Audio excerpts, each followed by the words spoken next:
Hi, my name's Abby and I'm a graphic novelist and I'm currently working on adapting the novel Tristram Shandy by Laurence Sterne in a comic book format.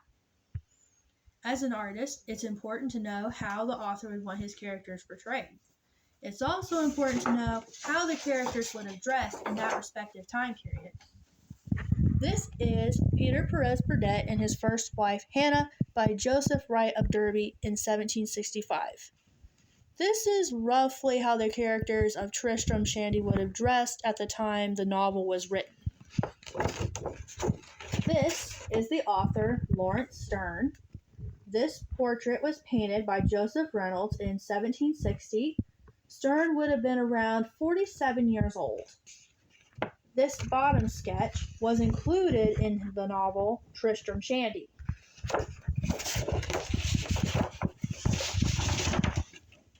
It's also important to know about the author himself. This often gives us insight into why the author wrote the book in the first place, what message he's trying to convey, and how he wants his reader to perceive his characters. Laurence Sterne was born in Ireland in the year 1713 to a respected Yorkshire family.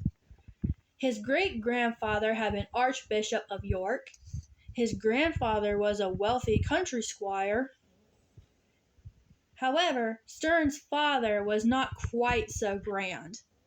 He was a sailor in the British Navy. So young Laurence spent the first 10 years of his life traveling from barracks to barracks in both England and Ireland. At age 10, Laurence was sent to school in Halifax, England. He was cared for by his uncle, Richard Sterne, who became like a second father to him. Sadly, Sterne's father squandered the family's wealth before he died in Jamaica in 1731. His uncle Richard died the following year. With both his father and uncle dead, and being detached from his mother, the young Sterne was left penniless. He enrolled in Jesus College in Cambridge in 1733. Sterne worked to earn his tuition before being granted one of the Sterne scholarships established by his great-grandfather. He graduated around 1737. Even though he earned his education, Sterne owed a friend money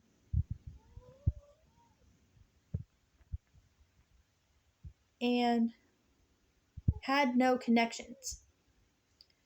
This left him little choice but to seek a position in the church. He was given a mediocre position in the Order of Deacons.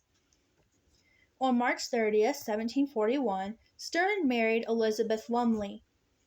The couple had a baby girl, Lydia, in 1745. Sadly, she died the day after she was born. A second Lydia was born in 1747. She would grow up to be the couple's only living child. Sterne's marriage to Elizabeth was not a happy one, and he was known to entertain ladies on his frequent trips to York. Sterne eventually withdrew from his pastoral duties and moved to York to seek career advancement. However, Sterne got into a political dispute with his uncle, Jake Sterne, so his hopes were never realized.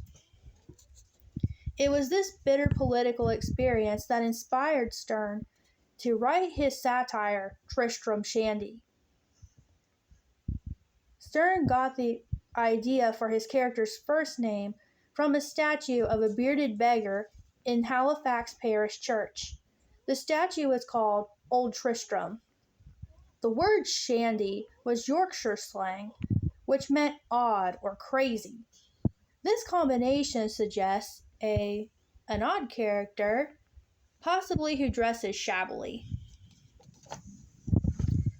Before I read a portion of the book, I just want to note that there are some censors here, and this is the author's doing. I'm just reading the book, how the author wrote it. I wish either my father or my mother, or indeed both of them, as they were in duty both equally bound to it, had minded what they were about when they begot me. Had they duly considered how much depended upon what they were then doing, that not only the production of a rational being was concerned in it, but possibly the happy formation and temperature of his body, perhaps his genius and the very cast of his mind, and, for aught they knew to the contrary, even the fortunes of his whole house might take their turn from the humours and dispositions which were then uppermost. Had they duly weighed and considered all this, and proceeded accordingly, I am verily persuaded I should have made a quite different figure in the world from that in which the reader is likely to see me. Believe me, good folks, this is not so inconsiderable a thing as many of you may think it. You have all, I dare say, heard of the animal spirits, as how they are transfused from father to son, etc., and a great deal to that purpose. Well, you may take my word, that 9 parts in 10 of a man's sense, or his nonsense, his successes and miscarriages in this world depend upon their motions and activity, and the different tracks and trains you put them into, so that when they are once set a-going, whether right or wrong, 'tis not a halfpenny matter. Away they go cluttering like hay go mad. And by treading the same steps over and over again, they presently make a road of it, as plain and as smooth as a garden walk, which, when they are once used to, the devil himself sometimes shall not be able to drive them off it. Pray, my dear, quoth my mother, have you not forgot to wind up the clock? Good, cried my father, making an exclamation, but taking care to moderate his voice at the same time.